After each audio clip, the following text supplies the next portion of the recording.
सुशांत सिंह राजपूत का मामला सुलझने का नाम नहीं ले रहा। इस मामले में एक और बड़ी जानकारी सामने आई। दरअसल सुशांत सिंह के अकाउंटेंट रजत मेवाती ने रिया चक्रवर्ती पर गंभीर आरोप लगाए। जी हां, अपने इंटरव्यू में अकाउंटेंट रजत मेवाती ने ये बताया है कि रिया चक्रवर्ती ने सुशांत के स्टाफ को धीरे धीरे नौकरी से निकाला। उन्होंने ये भी जानकारी दी कि रिया चक्रवर्ती के आने के बाद खर्चों में काफ़ी अंतर आया। आपको ये बता दें कि रजत ने खुद इस बात पर खुलासा किया है। रजत मेवाती ने कहा है कि मैं सुशांत सिंह सर का सबसे सीनियर स्टाफ था। मैं उनके साथ साल 2018 से जनवरी 2020 तक रहा हूं।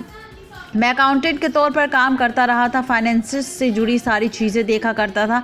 प्रियंका मैडम ने जाने के बाद रिया चक्रवर्ती का आना जाना ज़्यादा हुआ और फिर श्रुति मोदी भी जुलाई में घर में आ गई। लेकिन सितंबर 2019 के बाद चीज़ें बदलने लगी। चीज़ों में ट्रांसपेरेंसी नहीं रह गई जो पहले बॉस और हमारे बीच रहती थी।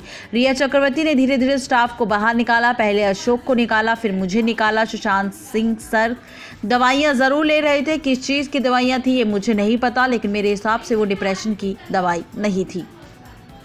अकाउंटेंट ने यह भी बताया कि डेंगू की दवाइयां ले रहे थे, लेकिन 1 महीने के वक्त बीत जाने के बाद दवाइयां चालू थी। रिया के आने के बाद खर्चों में काफ़ी अंतर आ गया था।